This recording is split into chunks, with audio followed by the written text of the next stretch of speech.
waxaa maalmihii u dambeysay soo taraya dadaalada ay dowladda Ruushku ku xoojinayso xiriirkeeda militari ee ay la leedahay dowladda Itoobiya iyadoo ka ambaqaadaysa daldaloolada soo ifbaxaya iyo xiisadaha ka taagan gobolka ee u dhexeeya Itoobiya iyo dalalka Masar iyo Suudaan oo garabsanaya dowladda Mareykanka. Dowladda Ruushka ayaa haatan diiradda saaraysa sida ay mar kale u caga dhigan lahayd geeska Afrika kadib markii joogitaankeedu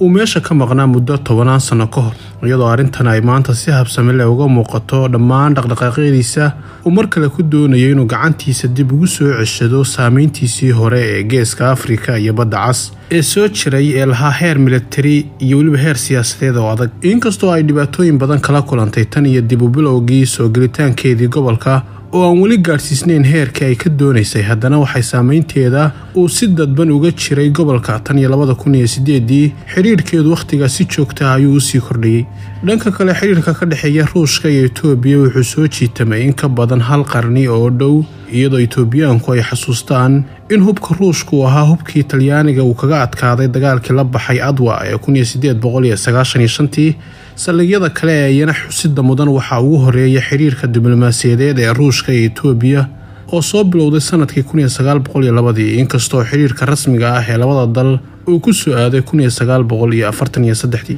wuxuuna midowgii hore ee Sofiyeeti saldhigyo cirka iyo kuwa dhanka badda ah ka samaystay jasiiradaha Eritrea ee waqtigaas ay Itoobiya gacanta ku haysay. wuxuuna xiriirka labada dal uu gaadhay meeshii ugu sarreysay intii ay joogtay xukuumaddii uu hogaaminayay Mengistu Haile Mariam. waxayna dowladda Ruushku waqtiga ku taageertay Itoobiya taakulayn militari oo gaadhaysay ilaa $11 bilyan dagaalkii ay Soomaaliya kula gashay dhulka Soomaalidu degto ee Ogaadeniya ee sanadkii 1977. iskaashiga militari ee Itoobiya iyo Ruushka ee xilligaasi ma uusan istaagin kadib xukunkii Mengistu, balse wuxuu noqday mid heerkiisu hooseeyo, waana midda sababtay in dowladda Ruushku ay arrintan haatan u aragto fursad weyn iyo albaab meesha uga furmay tan iyo markii ay bilowdeen xiisadihii dhowrka waji ee Itoobiya la kulantay muddooyinkii u dambeeyay. sidoo kale shirmadaxeedkii wadamada Afrika iyo Ruushka ee lagu qabtay magaalada Sochi ee sanadkii 2019 waxay dowladda Ruushka iyo dowladda Itoobiya ku heshiiyeen in la xoojiyo iskaashiga dhinaca militari iyo in la kordhiyo iibka hubka militariga ee Ruushka. sidaasina ay dowladda Itoobiya ku heshay nidaamka difaaca hawada ee Pantsir S1. waxaa sidoo kale lagu heshiiyey in la hirgeliyo warshada tamarta nukliyeerka oo loo dhiso Itoobiya, iyadoo sanadkii 2017 ka horna xukuumadda Ruushku ay u diiwaan gashatay Itoobiya mid ka mid ah suuqyadeeda hubka ee ugu muhiimsan qaaradda Afrika. si kastaba ha ahaatee, siyaasadda Ruushka ee geeska Afrika waxaa loo tiriyaa kuwa ku dhisan habka danaysiga iyo weliba masaalixda joogtada ah ee aan lahayn tiirar adag ama xiriir qoto dheer oo cayiman, maadaama dowladda Ruushku ay badanaa ka shaqayso siyaasado liddi ah iyo weliba kuwa iska hor imaanaya, taasoo marar badan oo hore lagu arkay geeska Afrika. oo Ruushku wuxuu marar badan oo hore hubeeyay labada dhinac ee Soomaaliya iyo Itoobiya oo dagaalo badan u dhex maray sanadihii 1977 iyo tan iyo 1998 ilaa 2000. ujeedkiisa oo ahaa in suuqa hubka uu ka furto dalalkaas. intaas waxaa sii dheer oo Ruushku ka faa'iidaystay xiriirka Masar ay la lahayd Mareykanka ee xumaaday kadib afkambigii ka dhanka ahaa madaxweynihii hore ee Masar Maxamed Mursi iyo baahidii waqtigaasi Masar ay u qabtay inay hub hesho. waxayna arrimahani sare u qaadeen heerka xiriirka militari ee labada dal. sidaas darteed, hababkan xeeladaysan ayay dowladda Ruushku mar walba u adeegsataa kuna ugaarsataa hadba daldaloolada ka jira dalalka geeska Afrika iyo gobolka si ay u raadiso fursado ay hubkeeda ku suuq geyso, iyadoona wax dagaal ah oo toos ah la gelin tartamayaasheeda kale ee NATO iyo weliba Shiinaha. heshiiska militari ee labada dhinac ay wada yeesheen oo ciwaan looga dhigay kulankii 11aad ee gudiyada farsamada ee wada jirka ah oo socday muddo 3 maalmood ah, wuxuu ku soo gabagaboobay in labada dhinac ay kala saxiixdaan heshiiska. inkastoo ay Masar iyo Suudaan ay walaac badan ka muujiyeen arrintan, balse Itoobiya ayaa dhankeeda u aragta guul maadaama ay wajahayso culaysyo badan oo siyaasadeed iyo weliba kuwa amni oo soo maray tan iyo 4 Febraayo 2020, iyadoo ay ugu horeyso dib u dhacyadii soo wajahay ciidamada federaalka ee Itoobiya ee dagaalka adag kula jiray TPLF iyo weliba cadaadiskii reer galbeedku ay saareen oo keentay inay ku soo rogaan cunaqabatayn ay ku sifeeyeen inay ka dambeeyaan xadgudubyadii ka dhacay dagaalkii Tigrayga, joojintii gargaarka iyo weliba eedeymo kale. arrinta labaad ee heshiiska Itoobiya ka leedahay ayaa ah fariin cad oo ay u dirayso xulufadeedii hore iyo inay jiraan xulashooyin kale oo ay heli karto kuwaas oo si toos ah u horumarin kara cilaaqaadka labada dal si ka wanaagsan kuwii hore. sida tababar ciidan oo casriyeysan, helista hubka Ruushka ee kala gedisan, kobcinta awoodaha farsamo ee ciidanka Itoobiya.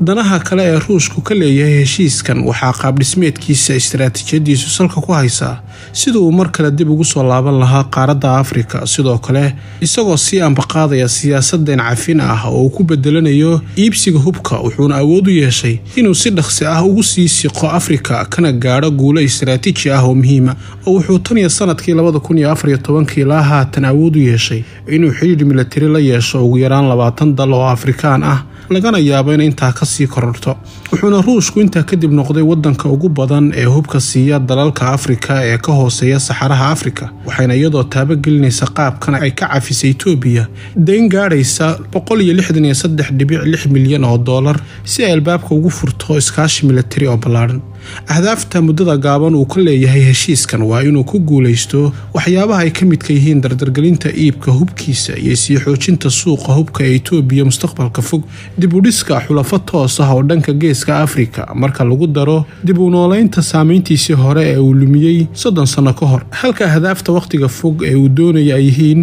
dhismaha saldhigyo militari oo badda cas ah oo muddooyinkii hore ku lahaan jiray darafyada bari iyo galbeed, sidoo kale xoojinta saameynta uu ku leeyahay bariga dhexe maadaama ay jiraan xiriir amni oo ka dhaxeeya geeska Afrika iyo gobolka Khaliijka, iyo weliba cadaadiska ay dowladda Ruushku saarayso Masar iyo Suudaan si ay u siiyaan saldhigyo ay ka samaystaan badda cas oo ah bartilmaameed istiraatiiji u ah. dhanka kalena faa'iidada ay ka heliso heshiiska waxaa la odhan karaa xoojinta awoodaha militari ee la xiriira tayeynta iyo weliba hubaynta ciidanka, taageeridii Ruushka iyo weliba ballanqaadyo hor leh oo ku saabsan faylka biyo-xidheenka ee golaha amniga ee qaramada midoobay kadib mowqifkii Mareykanka iyo reer Yurub ay kaga aragti duwanaayeen Abiy Ahmed qaababka loo maareeyay khilaafaadka gudaha. sidoo kale baahida ay Itoobiya u qabto inay dhisto hay'ado amni oo adag oo ka hortaga weerarada internetka, taasoo Ruushku ugu sareeyo markii loo eego dhinacan, iyo weliba baahida ay Itoobiya u qabto nidaam difaac oo horumarsan si looga ilaaliyo biyo-xidheenka weerar kasta oo kaga yimaada Masar. inkastoo dowladda Ruushku ay haatan raadinayso fursad kasta oo ay ugu muuqato sidii ay dib ugu soo celin lahayd saameynteedii hore ama ay u abuurto fursado cusub, haddana waxay garowsan tahay wadada adag ee ay marayso sababo la xiriira codka diidmada qayaxan ee reer galbeedku ku diideen in Ruushku u soo dhawaado goobihiisii hore. taasi waa sababta u horseeday inuu adeegsado istiraatiijiyadiisa sahlaysa fursadaha noocaas ah oo uu ku soo jiito xulufadiisa, khaasatan maadaama uusan haysan waxyaabo kale oo bixiyo oo heerka mashaariicda dhaqaalaha ah sida Shiinuhu sameeyo. sidaas darteed tani waxay u badan tahay inay noqon doonto habka kaliya ee Ruushku u adeegsan doono xulufadiisa, taasoo ah inuu suuqyo u furo warshadaha militari oo uu iibiyo tiknoolajiyadda elektarooniga ah ee la xiriidha sirdoonka iyo weliba amniga. dhanka kale Mareykanka oo walwal ka muujiyay faragelinta Ruushka ee ka soo kordhaysa geeska Afrika darteed, waxay dowladda Mareykanka hor istaagtay inuu Ruushku saldhigyo ka dhisto dalka Djibouti isagoo cadaadis saaraya madaxweyne Ismaaciil Cumar Geele. sidoo kale wuxuu cadaadis weyn saaray dowladda ku-meelgaarka ah ee Suudaan si loo buriyo heshiiskii hore ee Bashiir uu la galay Ruushka ee ahayd in Ruushku goob xagga saadka ah laga siiyo badda cas, balse halkan waxaa laga yaabaa inuu ka helo fursadaas xiriirka wanaagsan ee u dhaxeeya Itoobiya iyo Eritrea, wuxuuna sahli karaa in Ruushku saldhig laga siiyo badda cas, taasoo kordhinaysa walwalka Mareykanka. marka lagu daro walwalka reer galbeedka iyo weliba cabsida kaga timid saameynta kordhaysa ee Shiinaha iyo Ruushka oo ka dhan ah danahooda, gaar ahaan tan iyo markii dowladda Ruushka iyo weliba dowladda Shiinuhu ay wada gaadheen heshiisyo laba geesood ah sidii heshiiskii BRICS, taasoo loo arko inay caqabad weyn ku tahay saameynta reer galbeedka guud ahaan iyo weliba gaar ahaan tan Mareykanka. inkastoo Ruushku aad u danaynayo inuu boos ka helo geeska Afrika iyo badda cas, iyadoo heshiiskii iskaashiga ee Addis Ababa ee dhowaan uu ka dhigan yahay mid ay dowladda Ruushku ku muujinayso cududda iyo weliba saameynta ay ku leedahay gobolka, haddana awoodda Ruushku uu ku wajihi karo dowladda Mareykanka way xadidan tahay marka loo eego awoodda xulufada Mareykanka ee uu ka aasaasay geeska Afrika iyo weliba joogitaankiisa buuxa isaga iyo weliba xulufadiisa guud ahaan gobolka. haddii ay ahaan lahayd dhinaca amni iyo weliba militari, gaar ahaan kadib markii Suudaan oo u dambeysay ay ku biirtay xulufada Mareykanka, balse tan iyo inta uu Ruushku raacayo istiraatiijiyadiisa waxaa laga yaabaa inay gaadho dhowr dano, laakiin ma awoodi doonto inay dhisato isbahaysi istiraatiiji ah oo socon kara muddo dheer oo u dhigma isbahaysiga Mareykanka oo kale.